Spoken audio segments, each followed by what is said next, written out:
Hello everybody, it's the Harbinger. This is Wingspan on Board Game Arena, and let's just see when we're going to play another player. And here we are. We have found a 100 rated player, so this would probably not be the hardest match I've ever played, but we are going to try to play it to perfection anyway. So, Breeding Manager is usually not a particularly good card, not gonna keep that. It's going to be a Photographer for me, so Blue-Gray Netcatcher is just a really good opener, and we have lots of Forest Birds and not really too much else. I am first player, so we can guaranteed pick up what we want from the tray, and actually I'd love to pick up the Ruddy Duck and the Great Egret and the Atlantic Puffin here. So, maybe we don't need to pick up too much of what is available. I don't hate the rose-breasted grosbeak here, so let's take this guy as well. Plan to pick up this guy, play him out, maybe pick up these guys if they are still left. If not, play the blue-gray, focus on getting this guy out and finding our the rest of our game plan from there.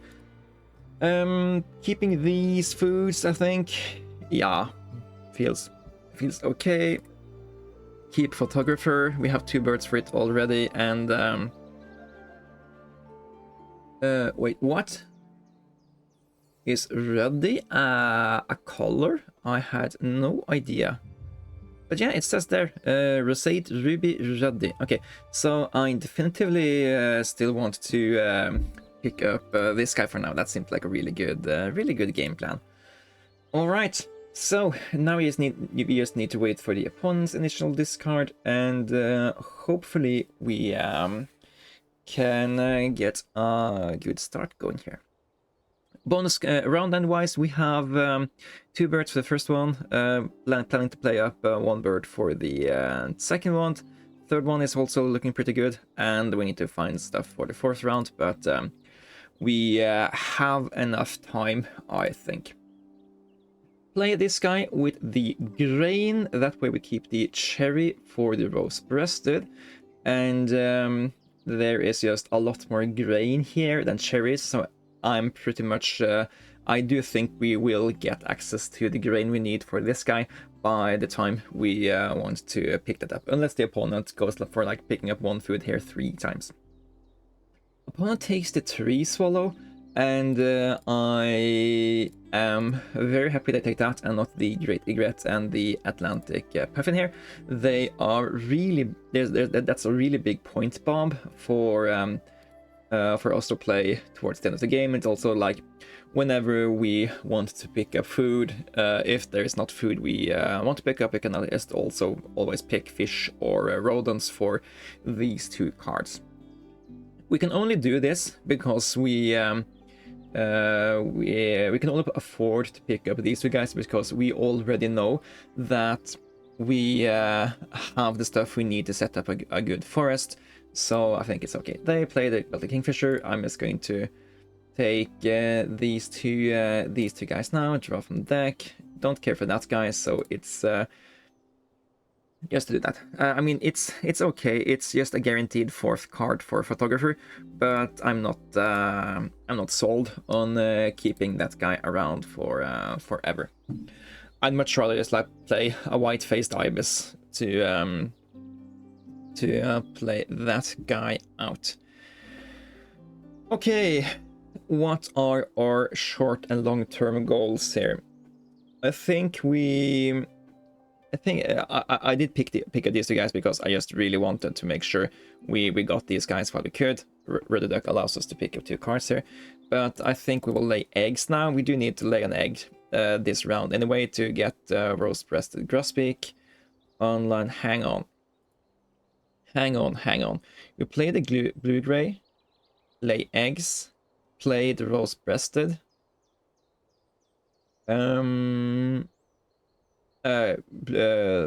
Blue-gray, lay eggs, take food, play rose-breasted. That's 4 actions.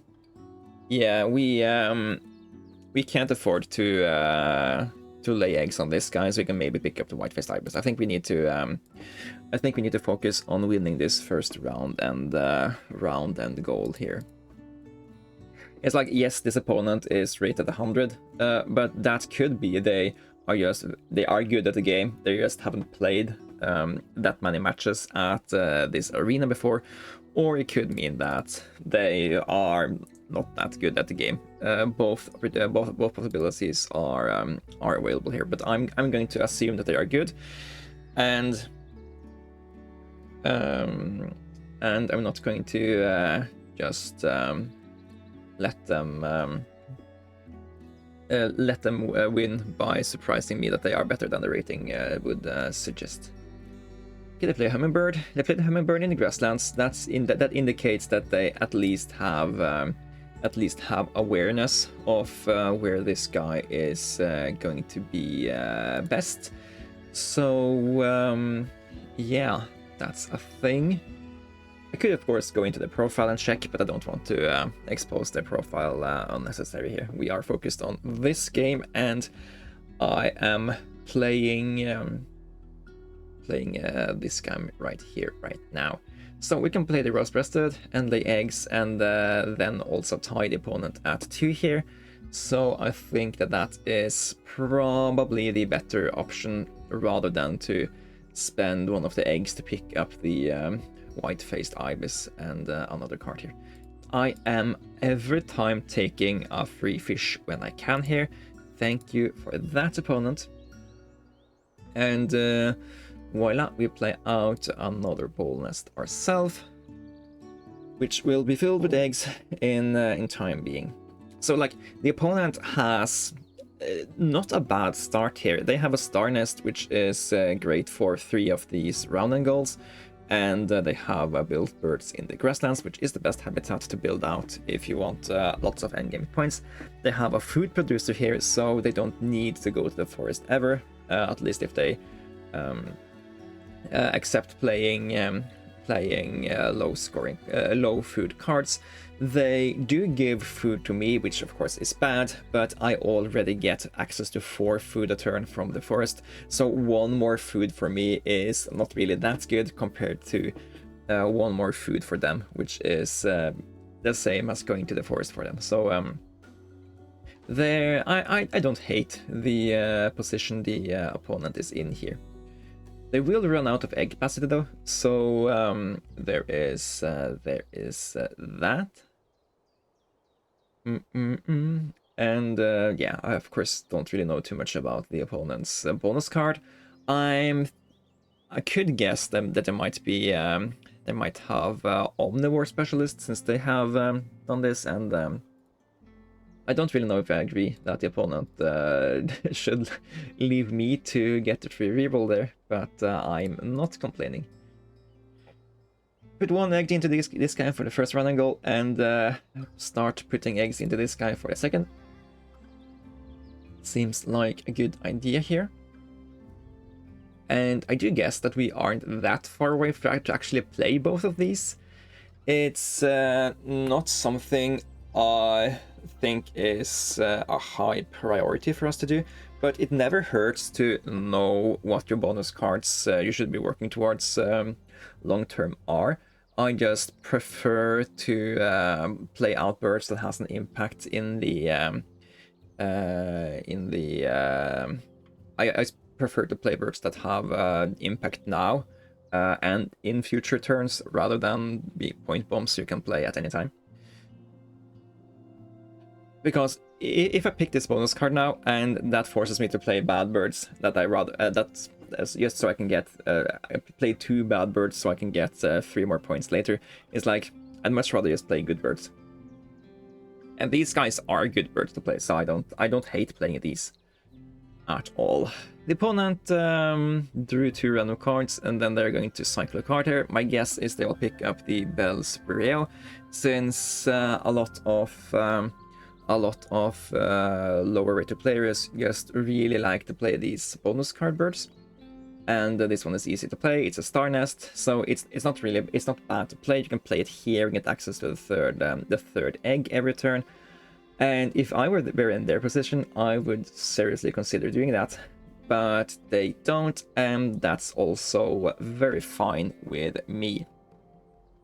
I am here looking at the opportunity to pick up both the Belsario and the Inca Dove for ourselves. We aren't that far away from playing the Atlantic Puffin and the Great Egret. We already have a Ruby Duck, so together with the Inca Dove, the Inca Dove would lay 4 eggs, which is it's like playing the Inca Dove is for 4 eggs. It's like activating this habitat and getting 2 more points from that. We'll also lose some eggs by playing it, so that's also a thing. But we don't have built too much in the grasslands currently, and just getting 3 eggs is pretty good. We would lose. We do need to activate the grasslands if we sack an egg to pick these guys up. So yeah, or we could just yeah, I want to play the Belsario, Atlantic Puffin, Great Egret, and then the Inca Dove. I think that will be a pretty darn good combination for us to do. So if we just pick up these cards here and a common loon, we will throw back out there. We will have a really good time, and we still have lots of time to pick up a 4th bird for a photographer. But doing it in this order lets us basically skip a step when we don't have to activate the grasslands too much. Maybe we don't have time for it. Maybe we need to prioritize laying eggs for the round 2 goal, but we will see. Opponent looks like they have it locked down too much already, so maybe it's not going to happen too much for us. But if the opponent keeps giving us the stuff we need to play out the Atlantic Puffin Great Egret combination, we should also be pretty good. I could use these, but I also get those foods for free here, so I rather want to spend my turns picking up the these foods. Okay, and you will give me a grain, and you will give me a worm. Oh god, we might actually do this here in before the end of round 2. That would be so sick. It all depends if whether or not the opponent takes away this rodent or not. I don't think they should, but they might need one of these rodents. Rodents haven't been available in the bird tray quite yet, so it's a high chance to actually take it. No, they let me take it first, okay, so they can have a free reroll. I will humbly accept here, mister. And yeah, this is really good for the guys sitting in this chair here. Opponent has a point lead, which I don't love and don't hate, but I am not at all worried here. We are just waiting to dump out so many points with tempo that I have a good feeling here. What do we? I guess we could also just like tune down our ambition here, and like we already know we have a lot of food production. We could pick up this Black Crown Night Heron, which is a 9-pointer that gives us 3 more points on photographer. I don't hate that as well. We don't need to spend the egg, but then we can't play the Belsario into Atlantic Puffin, Great Egret, Inca Dove, and lay eggs.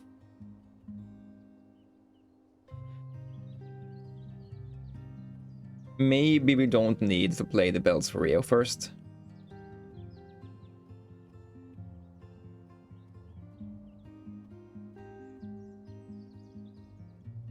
Okay, the opponent can have 9 eggs in the correct nest types, so I don't think it's too crucial for us to beat them at this. As long as, so yeah, it's like they probably win this round then, unless we really commit to it. We're gonna have, they can have 9. We can have, playing this guy, we get 1, 2, 3, 4, 5, 6, 7, 8. They can have 9. So we're not winning this anyway. Let's just pick up high scoring birds that help us in the future. The ash throat flycatcher is also a photographer bird. That we get the food from these guys, so it's very good for us to pick up. And we get 1, 2, 3 eggs back when we play it, which is tempo. I don't hate it, but I don't want to discard eggs to make it work. So draw from the deck here. Brown-headed cowbird is actually perfect for us.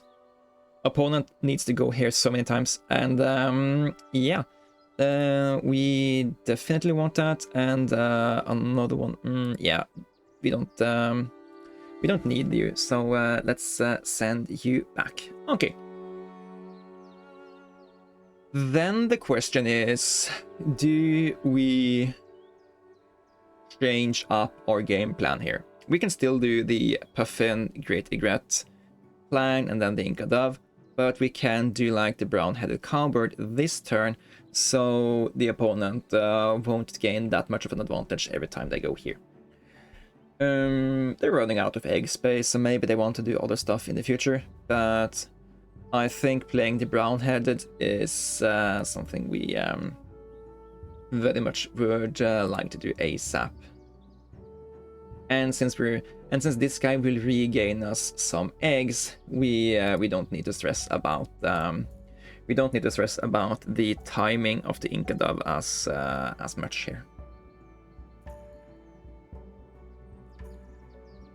Opponent finally playing a bird in the forest. Good for them. We are playing our Great Egret into Atlantic Puffin thing. And suddenly that is 13 points caught up, and we now have another bonus card. And it's Verticulturalist or Oologist. I am very biased towards Verticulturalist because it's usually really easy to achieve the 7 points, because a lot of these cheap game birds who want to play early game, or high scoring birds who want to play the end game, eat cherries. It's also a really good match together with Photographer. But Oologist is also just almost a guaranteed 6-pointer, so I'm gonna take that. It's a little bit harder to achieve when you have played stuff like the brown-headed cowbird out, but I have a feeling that we will play these 3 birds here in pretty soon, and then we lack one more bird, and that could be the ash-throated. And we're playing stuff for tempo, so we have a lot of time to just make stuff happen here. Opponent's also going to give us a lot of additional food, a lot of additional eggs every time they activate the grasslands. So yeah, we should be good here. Of course, the opponent could choose to not activate the grasslands anymore. They do have enough eggs to last them the rest of the game. So they could choose that. They also don't have egg capacity, so it could be a while until this guy gets relevant again. Or maybe he is relevant already by making sure the opponent don't want to activate the grasslands anymore. All right, we are going for the ash-throated, and let's draw even another card. Hooded Warbler, yeah, easy to play with the stuff we are getting here. I am not wanting to discard an egg. Do want to pick up the Swason's Hawk. It has a decent chance to give us additional points, so I don't hate it. Pick up that guy, and whatever this is, Wilson Snipe will get thrown back. Alright, we have the 2 birds we need for Photographer. We have a lot of birds we could utilize for Oologist. I think the remainder of the game for us now is just going to be pick up food, play out birds, and that's going to be GG. High build grab. Why would you want to play out that thing? I don't quite get, but it is fine, not complaining. We have one egg here. It's enough to be on the board. We can't beat them, and frankly, we haven't really tried either, so that is fine. Let's take food for now. We want this grain for the Inca dove. We pick up this cherry with this guy. Let's prepare for the Bell's Reo as well. Zoop. And get a free worm. So, next thing we are competing for is the birds in forest. So that is something to pay attention to. I wouldn't mind a grasshopper sparrow, but we don't have that much egg capacity. Opponent's going to fill it up for us a little bit, so we don't need to stress about it. But the question is, do we play Vero here or here? I guess we have a lot of birds who already need to play here, so we don't have to play this one here. Yeah. Let's take a little bit more food though. We do need these guys to play the Rubik round. We can take another grade here. Cherry for the ash-throated. Yeah, I think we have now we have a lot of food we can push into playing birds here.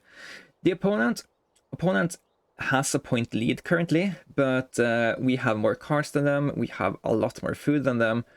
They have more eggs than us. So these are resources that aren't worth points in themselves that we can spend to get more points. These are resources that are worth points that the opponent has to spend to get more points. So I feel that we have a pretty good advantage in this game, even though it currently looks like the opponent is in the lead. Also, if you just look at what's happening in the for the round and goal, we are currently in the lead here. So, is it really 30-33, or is it dead even here? Opponent has spent one less turn, so there's also that. But if they can get 11 food in one turn, they are catching up, but they really can't do that. Now a question is, what are we going to play this turn? The opponent looks like they aren't really that eager to play into our hands. Does that mean we need to lay eggs or self? We could just play out the Swason's Hawk this turn. It doesn't hurt our long-term ambitions to play the birds we want to play. It's actually even another bird that gets eggs of the Inca dove, so it's just completely fine to play out this guy before we're playing the other stuff. Then we can lay 3 eggs, play Bell's Rio, then play Inca dove. Yeah, I like that. And we still have enough turns left to play the Hooded Warbler here if the opponent tries to catch up to us. I think the opponent is going to struggle a lot to get to 4 birds, so I think at least getting 3 would deny the opponent getting the sole win. But of course, you never know. They grab a grasshopper sparrows. I don't think they have ambition to do that anyway. Let's put... Oh. So actually, it was very good we picked up that Ashfooter Flycatcher. I didn't really pay too much attention to it at a point, but it is the only thing we have going for us for the round 4 goal. Opponent has a 4-star nest, which this guy can counter, but we have an Atlantic Puffin and Bell's Rio as well. But maybe we should have picked up the Phototone Warbler, but we kind of need the remaining turns to stay ahead, or at least tie the opponent in the round 3 goal here, I think. Okay, the best thing about playing this guy out before laying eggs is that we get up to 3 here without having to sacrifice additional foods. I don't have to worry about which food I need to sacrifice for this. We need another rodent down the line so you can play the Black Crown, but this is an endgame play anyway. We're never activating this guy. Put one egg into the correct nest type for this, and stay away from the ball nest so the brown-headed cowbird can't put stuff into there in the future. Why you have to be so big? So for these 75 centimeter tuck checks, I think it's 79% chance you get on hit. No, it's 69% chance for these guys. And it's 100 centimeters, that's 79% chance. And the 50 centimeter one is, I think, 54% chance to hit a correct bird.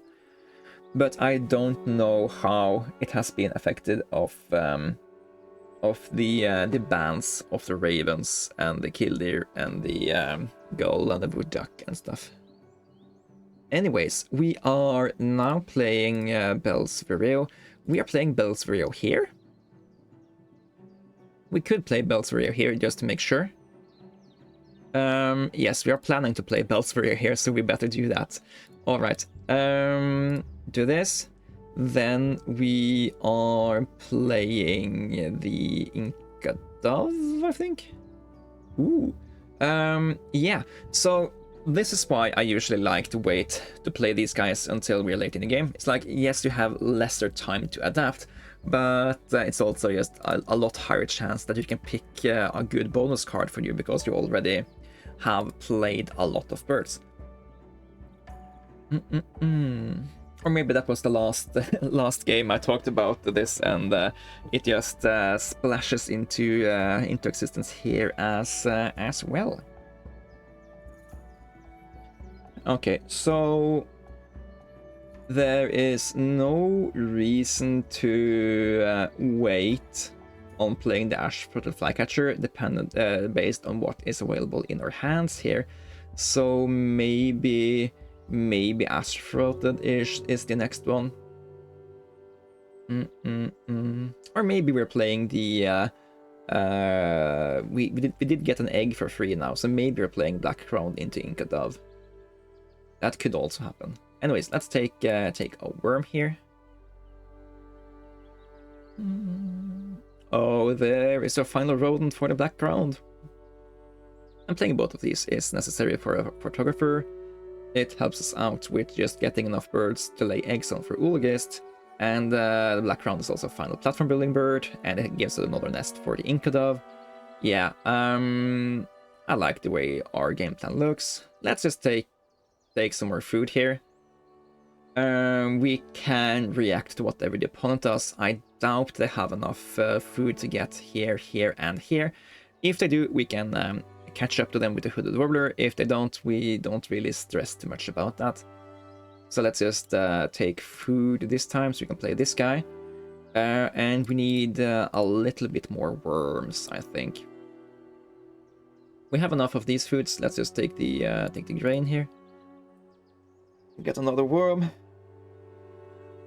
think we have then enough correct food. Here we need 5, 10 foods, and we have 11. So I think we just have one surplus grain here, and a decent line to play all of these bad boys.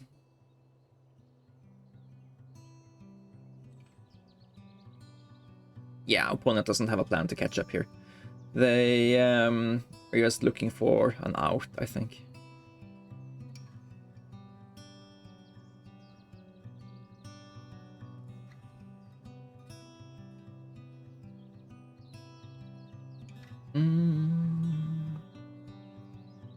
So, do I have any good explanation of why I think I'm good in this game and what I'm really good at? I think that the thing I'm really good at is sequencing things in a good order, and I just like the things to be sequenced in good order. So yeah, there is that. Played out a 9-pointer, giving us 3 more points here, getting us closer to 3 more points here. And when we're playing the Inca Dove now, we are getting 7 additional eggs out of this girl. Then we need to make sure we're spending the egg out of this puffin so we can regain it with the ash-throated flycatcher later. But yeah, I have a good feeling about this game here now. We only have 5 turns left in the game, so I don't know how this American Robin is going to get utilized for the opponent. I would have played it down here, just so we could have gotten access to maybe play one more bird and get access to this part. We do want to lay a lot of eggs during the final 5 turns, just to maximize the amount of points we can get. But in our case, in this scenario, we are playing out the point bombs instead, and I think we're playing out these 3 birds and laying eggs twice, which should net us a decent chunk of points.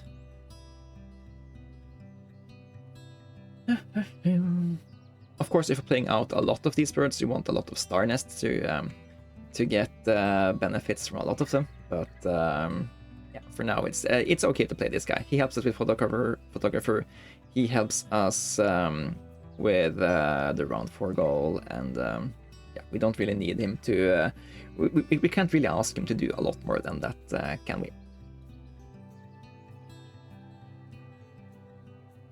I'm gonna play this guy last, just in case we actually don't want to play him, but he is very much in contention here. Okay, Inca Dove, you are laying us 7 more eggs, yes, and thank you. Confirm. Alright.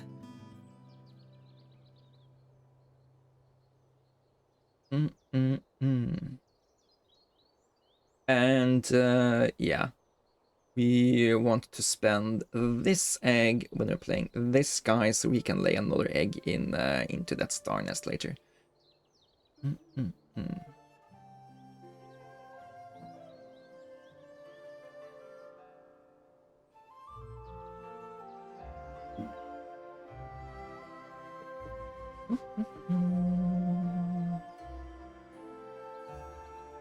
And there's a Forester's Turn. What can that mean? I think that means the opponent has Fishery Manager, and he plans to play a Fish Crow here later. But it's also just really hard to just guess what the opponent is thinking about doing all the time. So I'm just assuming that I'm thinking Fisher Manager is the only thing that makes sense, but of course it could just be that the opponent wants to Star Nest as well, so they can maybe win the round 4. Playing a 2-point bird, eating a lot of eggs just to get the final Star Nest is maybe not the best idea. Could of course be another bird than the Fish Crow going here, but I can't quite remember if there are other fish-eating birds that are not wetlands only. It could also be played for the Star Nest in regards to Enclosure Builder or Ball Nest Builder or something like that. So it's a lot of things it could be.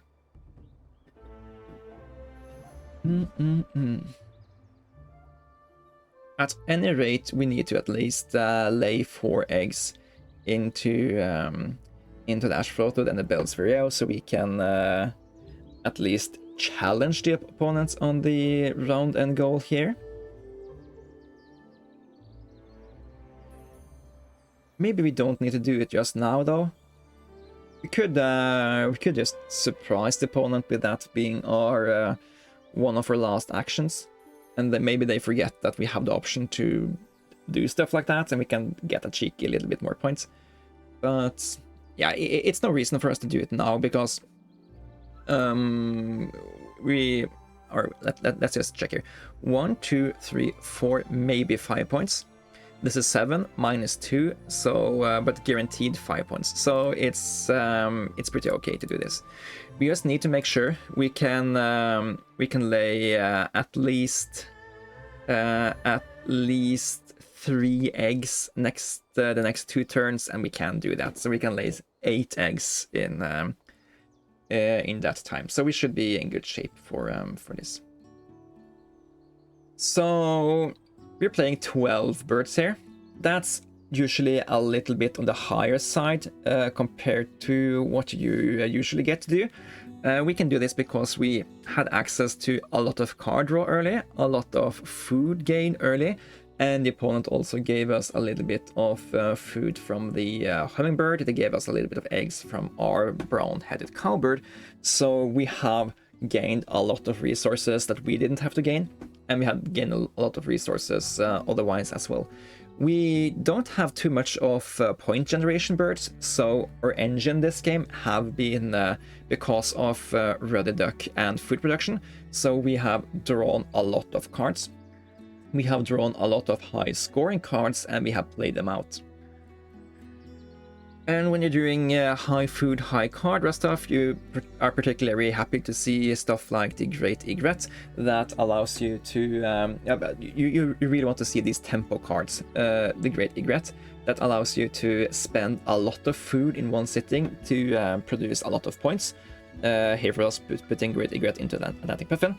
We also like to see Inca Dove and Ashford the Flycatcher, just so we can lay a lot of eggs and get a lot of tempo without having to spend actions in the grasslands. But speaking of, let's get the 3 birds we need for Oologist, and actually let's let the opponent have a chance to also give us some of those. We also need to win the rounding goal if we can. Maybe it's not as one as, or maybe it's not as clear as it should be. Make sure the brown-headed lays an egg here if the opponent gifts us an egg, which they should, because they need to catch us on the round end goal. They don't, they play birds instead. So they gave up on the round goal. We already won that. We don't need to push eggs into these guys and these guys. Let's just maximize birds for Oologist. I mean, we only need 1 more, but let's just maximize anyway. And yeah, we have a big chunk of points on these cards. What was the bonus card I threw away? Oh yeah, Breeding Manager. Never... It's usually never worth to keep Breeding Manager, and yeah, no, we got Oologist in the midway. We tossed off Viticulturalist for that, and yeah, we would have 3 points on Viticulturalist. Maybe we could have forced pick some other cards here, but Oologist is just guaranteed 6 points, and if you have enough value and tempo oriented gameplay. And look at this, 56 points from bird played, that's pretty good. 19 points from bonus cards, 17 points from end of round goals, 14 points for eggs, and we have a 107 game here. And yeah, if you're rated 400 plus, you do expect to get 100 points every now and then. I did an analysis of my last 200 competitive games, and I think I have 100 plus points in about 15% of them. So if you can reach these scores 1/10 of your game, you are starting to become a really solid player. But if you haven't even reached it once, don't be scared of that. Wingspan is a game about doing things in a very optimal order, and if you can't, if you're not there yet, it's not something to worry too much about. You can never guarantee to get above 100, so these scores are a little bit of stuff aligning for you, and of course, the more players in a session playing stuff like the Ruby-footed hummingbird that gives points on other people's turns, the easier it will be to get higher scores. So the best indicator of how good you are compared to your opponent is not just how many points you're getting, it's how many points you're getting compared to your opponent. Here we got over 50% more than the opponent, so the rating of 100 is probably fair. But yeah, it's no shame. If you are new at the game, you still have a lot of growth to do. And when I first started competitive, I did also struggle to get past 300 because I just didn't know this format well enough. I knew how the game played since I played the expansions a lot, but I didn't know the competitive format and well enough to perform too good in the start. But as far when I played like 3 weeks, I started to recognize some things that are really powerful in the base game that are not powerful in the expansions at all. And I think I'm just a lot better player now after playing competitive. So that is that. Thank you guys for watching. If you enjoyed this competitive series, please let me know in the comments below, or like the video, or just do whatever you think is a good thing to support the channels and the video. With that, I'd like to say thank you guys for watching. This has been Harbinger. We're playing competitive Wingspan on the arena, and I'll see you guys in the next one. Until then, you guys take care.